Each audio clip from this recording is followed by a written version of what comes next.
Saperli coucou de Toulouse, la ville rose, on peut le voir derrière nous. On a été voir pendant 2 jours une artiste sculpteur, Lucie, qui fait de la sculpture avec des minéraux. Vous allez voir, elle travaille avec différents matériaux, que ce soit du cuir, du marbre, du ciment et différentes couleurs aussi. Elle nous a invités dans son atelier hier et aujourd'hui on a pu faire avec elle une mini-œuvre qu'on a dans notre van. Elle nous a accueillis chaleureusement avec sa compagne et sa famille. On a bien mangé, on a bien dormi, on a bien papoté. Gros coup de cœur pour cette artiste. Bienvenue donc dans le nouvel épisode de Saperli Poulette en région Occitanie cette fois-ci, où nous avons donc rencontré l'artiste Lucie qui nous a donné rendez-vous dans son café préféré et mythique, le Concorde. En fait, ici, c'est un café assez mythique de Toulouse parce que c'est un café très ancien. Ils sont restés dans le jus totalement. Et c'est un café où on peut encore payer le café pas cher, on peut encore boire une bière pas chère. De manière générale, quand je ne suis pas en résidence et quand je suis chez moi, je viens le matin ici boire mon café. J'ai plusieurs personnes que j'ai connues que par le café, ouais. Et j'ai l'habitude de matin. Voilà. Donc moi j'aime bien, avant d'aller à l'atelier, je bois mon café ici. Étrange parce que c'est vraiment, j'ai envie de dire, la vieillesse. Hein. Enfin, non mais c'est pas... Disons que c'est vrai qu'on prend... Le fait d'avoir été beaucoup en résidence, beaucoup absente. Par exemple, il y a 3 ans, j'ai calculé, j'ai passé 2 mois à Toulouse. Quand j'ai rajouté tous les jours mis bout à bout, ça me faisait 2 mois à Toulouse. J'avais même pas réalisé. Mais entre les résidences, que ce soit 6 mois par exemple à la Cité des Arts à Paris, on enchaîne avec une résidence, une expo, donc on repart 2 mois, mais on revient une semaine.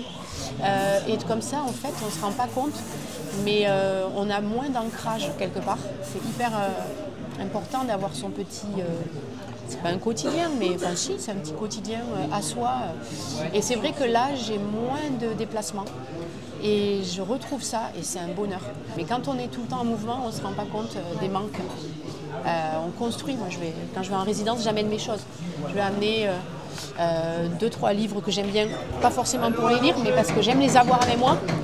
Je les mets sur la table, je vais amener une fouta que je vais mettre, je vais amener une photo de Sophie, je vais amener, voilà. J'ai mon petit rituel, quoi. Mais, moi, j'aime bien voir les gens aussi. Je pense que c'est pas du voyeurisme, hein, mais c'est juste un plaisir d'être ensemble dans la vie, quoi, avec un rythme différent. Sinon, c'est un rythme effréné. Et c'est vrai que j'aime bien regarder les gens. Et ce café, il est trop bien pour ça. Pour ça, ouais. Ah oui, parce que moi, je m'assois là, à l'angle du bar. Et en fait, je regarde les gens, je vois à peu près tout le temps les mêmes personnes qui font un travail. Il y en a une, elle va corriger ses copies, l'autre, il écrit, je ne sais pas ce qu'il écrit, mais il écrit. Il y en a un qui dessine, et je les regarde comme ça. Mais d'où vient celui-ci? En fait, je ne suis pas très très loin. C'est pour ça que j'ai l'accent. Je suis de Moissac, dans le Tarn-et-Garonne. C'est vers Montauban. Enfin, après Montauban, direction Agen. J'ai grandi là-bas. Mes parents sont là-bas, toute ma famille est plus ou moins là-bas. Enfin, mes sœurs ont fait comme moi, elles ont bougé. Mais c'est une famille agricole, famille paysanne. Du côté de ma mère, ils avaient des vaches, ils faisaient du lait, mais quelques vaches, pas beaucoup. Et puis un petit peu de production, des melons. Et du côté de mon père, c'était plutôt des productions un peu plus conséquentes avec de la vigne, le chasselas de Moissac. Ok. C'est un raisin sucré. J'ai grandi dans les vignes et dans l'arboriculture. Mes parents, ils faisaient de la reine Claude, de l'abricot. Et maintenant, ils font de l'asperge verte.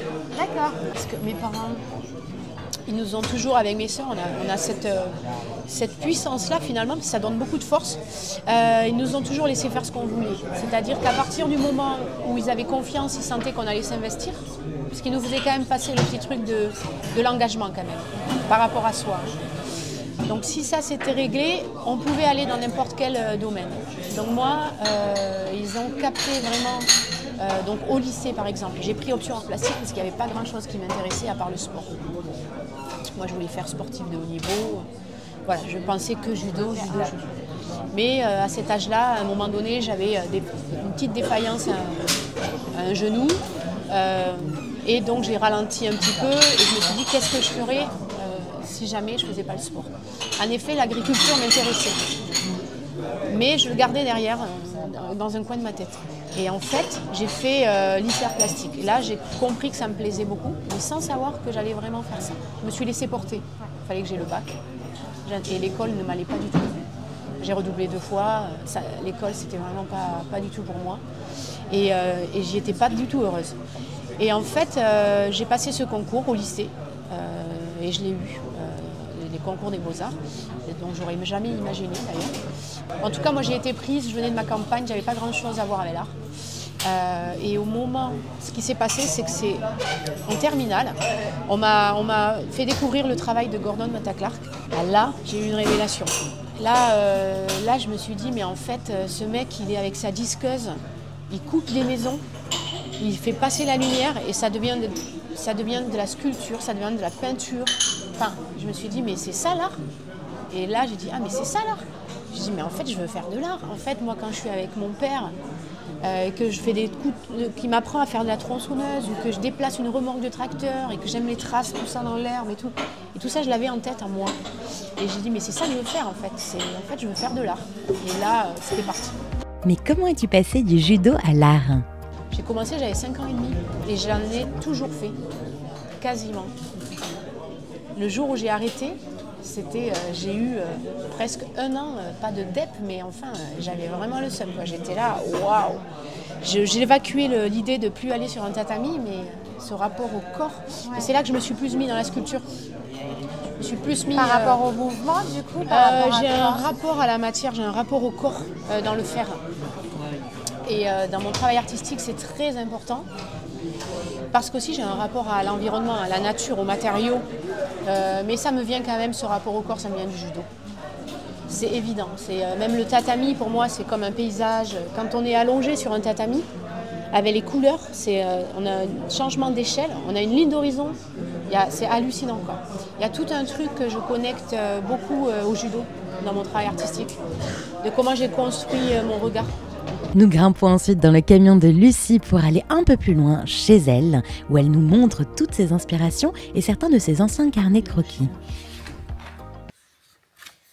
En fait, j'ai besoin alors j'écris moins qu'avant, mais j'ai besoin de dessiner beaucoup entre les moments, entre les choses. C'est un cadre ouvert sur le paysage. Après nous avoir montré quelques croquis de ses projets, elle nous partage ses 3 artistes préférés. Voilà, ça c'est Nina Childress. Je suis fan absolue de Nina Childress, une peintre, et Rosa Bonheur. Voilà. Avec Sophie Baquier, parce que je pense que c'est mes 3 peintres préférés. Sophie Baquier, avec qui elle partage aussi bien la vie que l'atelier, et dont elle montre le travail, ainsi que tous les autres artistes qui font partie de cet atelier du Bordeaux Rouge. J'ai été accueillie ici, c'est un atelier qui existait déjà, avec des artistes. On n'est pas un collectif, mais il y a plusieurs artistes, plusieurs disciplines différentes aussi, et chacun fait sa recherche. Et après, il y a l'entente, il y a le lien. Donc ici, c'était mon bureau, mais c'est mon bureau, mais c'est aussi un endroit où j'ai beaucoup fabriqué pendant longtemps. Donc vous pouvez voir que c'est quand même très très petit. Et petit à petit, ça s'est libéré et j'ai récupéré un 2e espace. Donc moi, je paye 2 espaces ici. Okay. Voilà, il se trouve que depuis quelques temps, pas longtemps, je vis de mon art et je peux me payer ça, mais le jour où je ne pourrai plus, je reviendrai comme je faisais avant. Là, c'est un endroit où j'ai un petit peu mes éléments qui sont importants, mes recherches. Bon, il y a beaucoup de poussière, parce que je fais beaucoup de poussière. C'est un peu chiant. Voilà, c'est mon petit repère visuel. Ensuite, ici, je travaille plutôt la peinture. Je vous montrerai tout à l'heure, je vous sortirai les peintures. Là, je travaille la peinture. Ouais. Sur le mur, quand tu dis... Ouais, je les accroche et je les fais là. Mais dernièrement, je sature de place. Donc, j'ai stocké des sculptures. Ça, ce sont des sculptures en terre crue. Vous pouvez toucher. Elles sont sèches, mais elles ne sont pas cuites. Donc, c'est assez fragile. Ah oui. Ça, c'est un peu l'établi. J'appelle ça mon bar à couleurs. Parce que c'est là où je travaille les couleurs, avec les pigments. Et c'est plutôt l'espace où je fais la sculpture. C'est sur cette table de plexi, en fait, que je moule. Parce que les œuvres, je les fais à l'envers. Là, vous voyez, il y a une partie... Donc, je fais ça parce qu'il y a beaucoup de poussière ici. Toutes les œuvres, elles sont plates comme ça. Elles sont très planes, on va dire. Presque bidimensionnelles. Sauf que c'est quand même de la sculpture. et il y a une inclusion dedans, surtout dans celle-ci. C'est aussi issu de cette série en fait, que j'ai faite il y a bien plus longtemps que ça. Ce sont des morceaux de marbre que je récupère en carrière. Et comment tu récupères en fait? Tu y vas Bah oui. Tu dis coucou, je veux du marbre? Oui, bah en fait, j'y suis allée plusieurs fois pour prospecter, regarder, et puis voilà. Et en fait, ça, ces morceaux-là, tout comme l'autre, c'est le morceau qui tient la sculpture. Et c'est un peu l'idée de flouter la frontière toujours entre la sculpture et la peinture. En tout cas, placer ce morceau de marbre dans un paysage, c'était un peu une manière romantique de remettre la ressource dans son lieu d'extraction, en fait. De repositionner ce caillou dans son lieu d'origine. Lucie crée donc avec les marbres qui l'entourent ceux des Pyrénées. Et elle nous explique un peu plus comment elle en arrivait à faire ces paysages. J'ai proposé 2 murs, c'est comme une galaxie un petit peu, c'est des cercles de tailles différentes, un petit peu comme s'il y avait un réseau d'étoiles. Sauf que ce sont des cercles avec les marbres différents des Pyrénées, tous les marbres des Pyrénées. Ça, c'était un test. Mais celui-ci est très narratif, un petit peu naïf, avec plusieurs couleurs, plusieurs morceaux. Tandis que pour l'université, j'ai pris parti de faire à chaque fois un marbre, un paysage. C'est un marché public, 1% artistique. Oui. C'est une commande publique. Une œuvre pérenne dans un espace public, tu vas lâcher une œuvre qui sera autonome pour au moins 21 ans, tu signes. Et qui sera aux yeux de tous, à l'usage de tous. Une œuvre dans un espace public, c'est quelque chose il y a une responsabilité dans le sens où c'est vraiment à l'usage de tout le monde. Ça ne peut pas être pris à la légère, dans le sens où moi, je pars du principe que chacun, chacune, il y a une poésie à prendre. Ça peut pas être quelque chose d'hermétique par rapport à l'histoire du lieu, le contexte. Les gens évoluent dans un contexte et c'est un lien avec ce contexte-là. On digère toutes ces informations autour d'un bon déjeuner avant que Lucie ne nous parle des résidences d'artistes. J'ai eu beaucoup de chance parce que pendant pas mal d'années, on m'a proposé. Donc j'ai pas eu à postuler. Bon, je postulais quand même à côté pour d'autres choses. Mais on m'a pas mal proposé. Avant, j'ai postulé. Il y a eu un moment où on m'a proposé. Là, je repostule. Ouais. C'est des cycles de la vie aussi. Après, à l'âge aussi, on nous propose un peu moins. Parce que j'ai été très gâtée sur le territoire, j'ai fait des rencontres super et on m'a proposé pas mal de projets. Donc au bout d'un moment, c'est normal, les cycles tournent. C'est complètement normal. Il y a plusieurs formats de résidence. Il y a le format court, avec la région Occitanie, qui donc propose un artiste pour être membre de l'académie 3 mois. Et après, il y a les résidences longues sur une année, comme à la Casa Velasquez. Et une année, c'est vraiment, tu es membre de l'académie, tu as ton logement, une bourse. Et là, c'est un temps long, où tu peux vraiment déployer une recherche, prendre le temps, créer un peu sans contrainte. Parce que la bourse te permet de vivre et de payer ton appart par ailleurs que tu gardes. Les gens n'y pensent pas, mais quand on va en résidence 3 mois, la bourse n'est pas suffisante pour vivre et pour payer son appart, même si on est logé dans la résidence. Et donc on trouve une sous-loc, c'est un compliqué, c'est très compliqué parfois. Ça fait beaucoup de frais fixes, quoi. Donc tout ça mène à avoir envie d'une résidence longue. Ouais. C'est une de ces dernières résidences qui a profondément changé son travail. En 2019, je suis partie aux États-Unis pour 3 mois. J'avais une bourse et je bossais avec une galerie là-bas pour faire une expo. C'était où aux États-Unis? Au Nouveau-Mexique. J'ai commencé à bosser la matière et tout ça. Et là, à ce moment-là, on m'invite pour un projet au Maroc. Et ça s'enchaînait. J'avais 4 jours à Toulouse. Je rentrais 4 jours et je repartais. Et ils m'ont dit, qu'est-ce que tu voudrais apprendre, faire dans le cadre de ta résidence là-bas?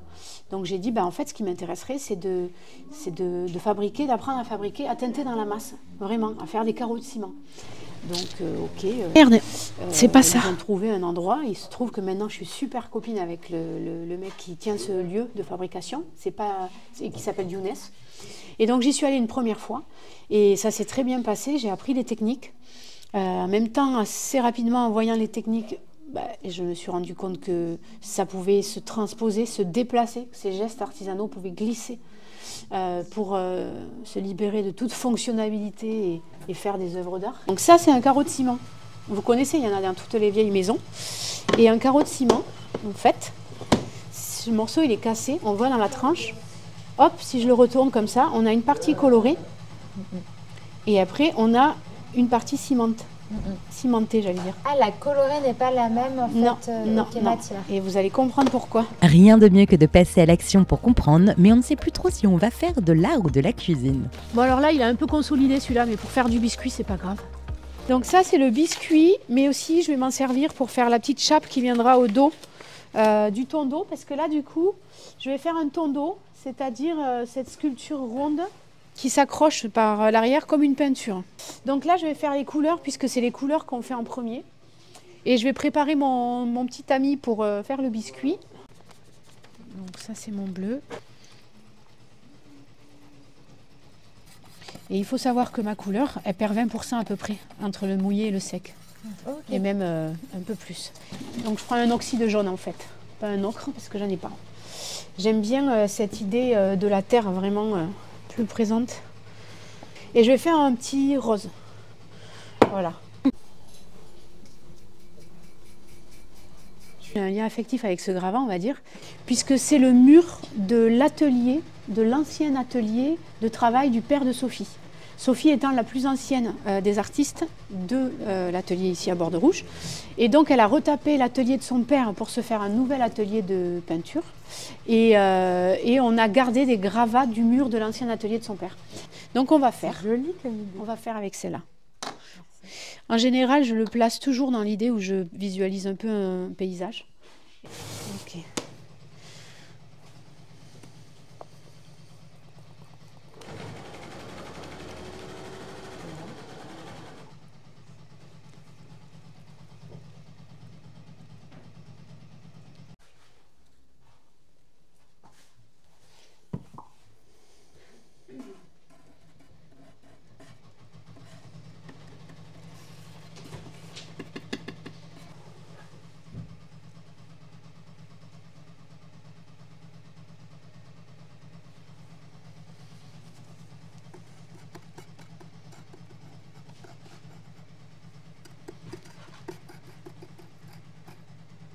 Là, il ne faut pas trop tarder à chaque fois à faire le biscuit parce que c'est la partie humide, l'hydrométrie qu'il y a dans le yaourt, hein, on va parler, qui va permettre la réaction chimique.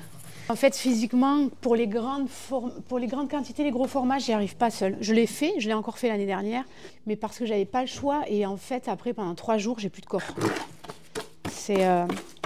Parce que c'est pas simplement faire une dalle en maçonnerie, c'est un enchaînement de plein de choses. Et un cerveau comme ça, là, qui doit être sur tous les paramètres. En méga alerte sur tous les fronts. Les gros formats, ouais, physiquement, c'est un peu plus dur. L'œuvre est presque finie, on l'humidifie, on met son accroche. Et pour fêter tout ça, on vérifie si le chocolat est encore bon. Pas si sûr. Je sais pas, j'ai ramassé sur les bords des routes pendant plusieurs années. Okay. Et ces parpaings, je ne savais pas trop vraiment ce que j'en faisais, mais j'ai commencé à faire une surface avec la technique des carreaux de ciment, comme ça. Et puis finalement, souvent les formes, en fait c'est la masse à l'atelier qui prend forme. Et il y a une autonomie ou pas, et ça devient sculptural. Et c'est là qu'on a l'idée de l'œuvre.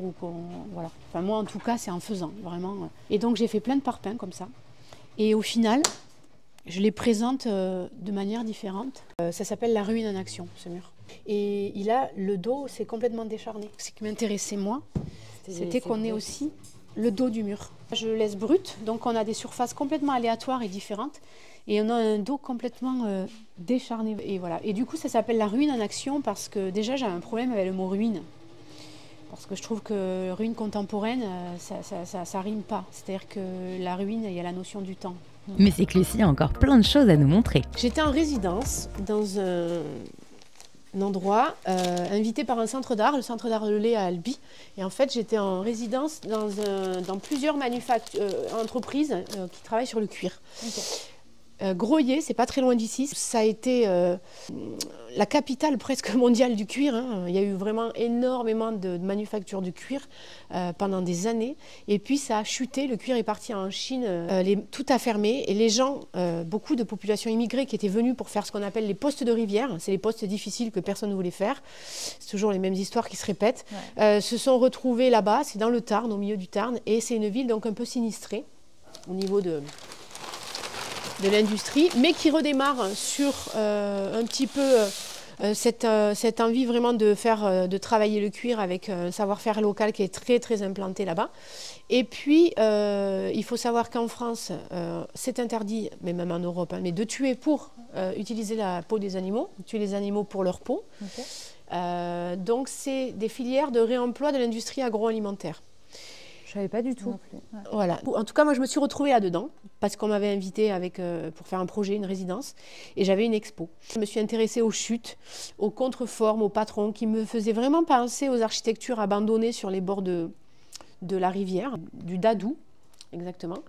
Et j'ai commencé à faire des tapisseries, je ne sais pas si c'est des tapisseries, mais enfin, je ne sais pas comment les appeler, recto verso, de ces architectures en fait, qu'il y a là-bas, du paysage, avec de la récupération. Là, vous en avez une, ça c'est un moyen format. Vous voyez, c'est que des chutes que j'ai ramassées dans les poubelles avec les traces des patrons, ou bien, voilà, là vous avez la trace d'un sac, ça ce sont des ceintures. Donc là on a encore ce même style de chute qui ressemble vraiment au bord du Dadou, et puis on a la trace de l'animal, ça c'est le dessous de la patte. Ces chutes, hein, ce sont des chutes, vous voyez j'ai gardé exactement les patrons hein, de porte-monnaie ou autre. Voilà. C'est surtout que ça apportait déjà en soi ces formes qu'il y avait dans le paysage là-bas. Ce qui m'a intéressé, ça c'est de l'agneau. Ce qui m'a intéressé, c'est vraiment de travailler la matière et la lumière aussi. La photographie inspire également une partie de son travail. J'ai fait un projet qui s'appelle Édition Béton, où j'ai voulu rassembler ça avec la poudre de marbre. Brute, blanche, des Pyrénées, en première surface. Mais au fait, on en est où de notre œuvre? On démoulage. On déboulonne. Vous enlevez les cercles. Les cercles, mais un par un. Ouais. Okay. Et là, du coup, on fait de l'air. Voilà. Vous regardez, vous allez voir que le bord, normalement, se décolle de la table. Ouais. Et tu vas le lever sur sa base du bas. Voilà. Et là, tu le lèves. Super. Ah, il est trop beau. Ça rend vachement bien. Les couleurs sont magnifiques. Après une journée pleine de partage, on retrouve la famille de Lucie et de Sophie autour d'une dégustation de chocolat. Pardon. Et peut-être t'as goûté le 80%, je sais plus. Non, le 70, ouais. C'était déjà assez. C'est du coup le 70, c'est le Pérou. Et non, tu peux pas bouger. Tu veux pas de chocolat. Et c'est parti pour une deuxième journée de Toulouse qui commence par un van karaoké.